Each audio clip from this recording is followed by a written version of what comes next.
बिस्मिल्लाहिर्रहमानिर्रहीम। अस्सलामुअलैकुम। बहुत बड़ी आलमी जंग ऐसा लग रहा है कि चंद कदमों के सिर्फ दूरी पर रह गई है। हुआ ये है कि उस वक्त रूस ने वार्निंग जारी की है कि नेटो और पूरा यूरोप हमारे साथ तीसरी और आखिरी आलमी जंग इस वक्त छेड़ने के लिए जा रहे हैं और ये जाहिर सी बात है, ये होना है। अब आपको ये बात समझ आई होगी कि पेंटागन के चीफ ने क्यों 800 के करीब जर्नलों को पूरी दुनिया से बुलाकर अमेरिका में उस वक्त बुला लिया। हंगामी मीटिंग कभी ऐसा हुआ नहीं है। अब आप चीजें अपडेट्स कनेक्ट करें तो आपको समझ आएगा। यूरोपियन डेवलपमेंट्स ने रूस को वार्निंग जारी की है कि नेटो को ऑर्डर जारी कर दिया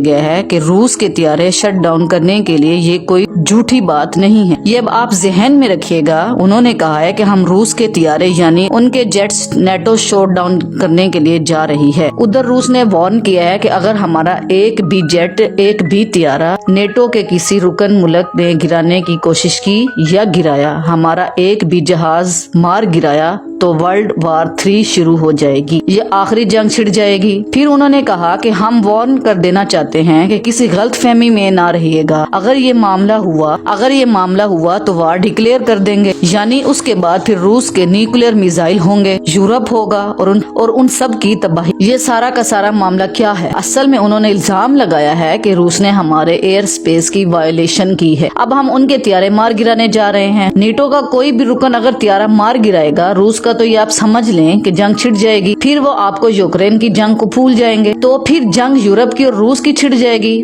उन्होंने वैसे भी जंग छेड़नी है। उधर अमेरिका के अंदर एक हंगामी मीटिंग उस वक्त जारी है और उस मीटिंग के बाद ये फैसला होगा कि आगे लाएगा अमल क्या करना है। नेटो की उस वक्त ममालिक की हंगामी मीटिंग जारी है और अगले हफ्ते 800 के करीब जनरल्स और एडमिरल्स को पूरी दुनिया से अमेरिका बुला लिया गया है और उन्होंने कहा है कि अब फौरी तौर पर अमेरिका पहुंचे। मामलात होंगे काफी हद तक खराब। आज हुआ क्या है कि मोदी ने भी ऐलान कर दिया कि वो रूस के साथ खड़ा है। उसने कहा है कि रूस हमारा ऐसा दोस्त है जो टाइम टेस्टेड फ्रेंड है, यानी उनके साथ जो पार्टनरशिप है हमने सारा कुछ आजमा कर देखा है, उस जैसा कोई दोस्त नहीं है। तो अब ये जहन में रखेंगे कि अगर ये लड़ाई बढ़ती है तो ये मामलात बढ़ते हैं। तो रूस के साथ इंडिया खड़ा रहेगा, इंडिया यूरोप के खिलाफ हो गया, अमेरिका यूरोप के साथ खड़ा होगा और ये जंग रूस के खिलाफ जब शुरू होगी तो आप समझ लें इसमें चीन शामिल होगा और चाइना। फिर आपने वो जंग नहीं देखी होगी, वो नजारा नहीं देखा होगा, वो तबाही नहीं देखी होगी जो आज से पहले नहीं हुई। और ये याद रखिएगा, ये फिर 40 ममालिक की इकट्ठी जंग छिड़ने वाली है। रूस के साथ इकट्ठी 40 ममालिक की जंग छिड़ेगी, फिर इसमें सभी आएंगे और इसमें बाकी भी होगा। अब यहाँ उर्दगान अपना फैसला कर लें कि उन्होंने कहाँ पर खड़ा होना है, क्योंकि रूस ने जंग छिड़ी तो तुर्की को भी वो कहेंगे अटैक करो रूस पर और ये वर्ल्ड 3 छिड़ जाएगी। अब आप समझ लें आखिरी आलमी जंग है जो छिड़ने वाली है। असल में देखिए, ऐसा तो हो ही नहीं सकता कि ये सारे मुबस्सर समेत जितने भी ममालिक हैं ये जंग छेड़ ले और रूस अकेला लड़ता रहे। चाइना की टेक्नोलॉजी वाली वो जिसमें साइबर हमले होंगे, असल में उन्होंने क्या करना है, उन्होंने साइबर हमलों पर ज्यादा फोकस करना है चीन की टेक्नोलॉजी से, ताकि उनके मिसाइल ना चल पड़े, उन पर EMP हमले हों। और उसके बाद यूरोप के चौंके सारे ममालिक जब चढ़ दौड़ेंगे तो सीधी सी बात है उसमें एक मामला सामने आएगा, एटमी जंग। रशिया ने इस बात का इंतजार ही नहीं करना पड़ा, उसने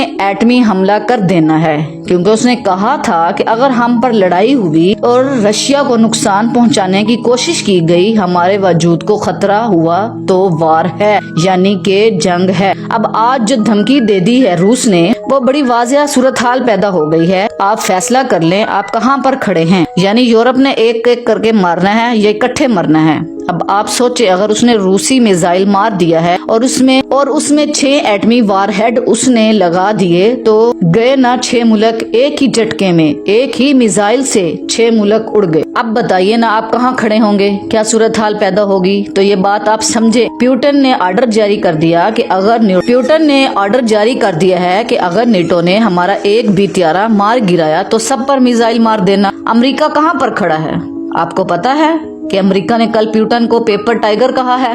اس نے کہا ہے کہ یہ کاغذی شعر ہے، لیکن یہی پیوٹن ہے جس نے کہا کہ یورپ کو بلکہ زیلنسکی کو بھی یہ بات کہی کہ روس ایک ایسا ملک ہے، رشیا، جس نے نیپولین کو شکست دی ہے، جس نے دوسری جنگ عظیم میں شکست دی ہے، یہ کبھی ہار ماننے والی نہیں ہے اور یوکرین کبھی یہ جنگ نہیں جیتے گا۔ اب تو سب کو اس وقت لایا جا رہا ہے ایک ایسی جنگ کے قریب۔ پہلے تو یہ تھا کہ یوکرین نیٹو میں شامل نہیں ہوگا، اب معاملہ بالکل مختلف ہے۔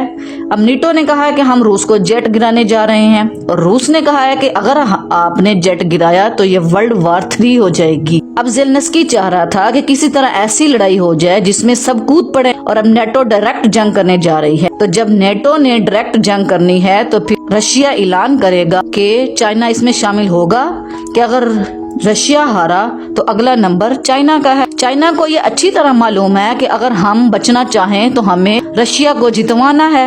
ابھی تک وہ چھپ چھپ کر ان کی اکنامی اور تیل سنبھال رہا تھا، لیکن اب چائنا کو اوپنلی جنگ میں کودنا پڑے گا، اور جب یہ ہوگا تو پوری دنیا کی بڑی جنگ چھڑ جائے گی۔ یہ یوکرین کی جنگ نہیں ہوگی، اس میں یورپ کے سارے ممالک براہ راست کودیں گے، روس لڑے گا، انڈیا بھی شاید روس کے ساتھ کھڑا ہو جائے، اور ممکن ہے کہ ہم ایک ایسے منظر دیکھیں جہاں انڈیا اور چین مل کر روس کے ساتھ یورپ کے خلاف کھڑے ہو جائیں۔ اب سوچنے کی بات یہ ہے کہ اگر اسرائیل بھی اس معاملے میں کود پڑا تو پھر مسلم ممالک بھی مجبور ہوں گے، اور ساتھ ہی پاکستان اور انڈیا کی جنگ کے امکانات بھی بڑھ جائیں گے۔ یہ وہی آخری جنگوں کے مناظر نامے ہیں جن کے بارے میں کہا گیا تھا کہ پوری دنیا لپیٹ میں آ جائے گی۔ اصل فساد کی جڑ ٹرمپ ہے۔ اگر یہ چاہتا تو جنگ رک سکتی تھی۔ روس صرف 20% علاقے پر قابض ہے، اگر ڈیل ہو جاتی تو شاید معاملہ تھم جاتا، لیکن اب پورا یورپ روس اور لپیٹ میں آ چکے ہیں اور کروڑوں لوگوں کے مرنے کا خطرہ سامنے ہے۔ یہ وہی آخری عالمی جنگ ہے جو ایٹمی ہتھیاروں کے بغیر ختم نہیں ہوگی۔ ایران بھی شامل ہوگا، اسرائیل بھی اپنی طرف سے لڑے گا، اور پھر اندازہ لگائیے کہ لاکھوں نہیں بلکہ کروڑوں لوگ مارے جائیں گے، کیونکہ جنگ چھڑ جائے گی۔ اور یہی تو ٹرمپ چاہتا ہے، ایک واقعہ ہونا ہے اور پھر پورا ورلڈ تباہ ہو جانا ہے۔ میرے چینل کو سبسکرائب کرنا مت بھولیے گا، ویڈیو کو لائک کریں، شیئر کریں اور کمنٹس اپنی رائے کا اظہار ضرور کریں۔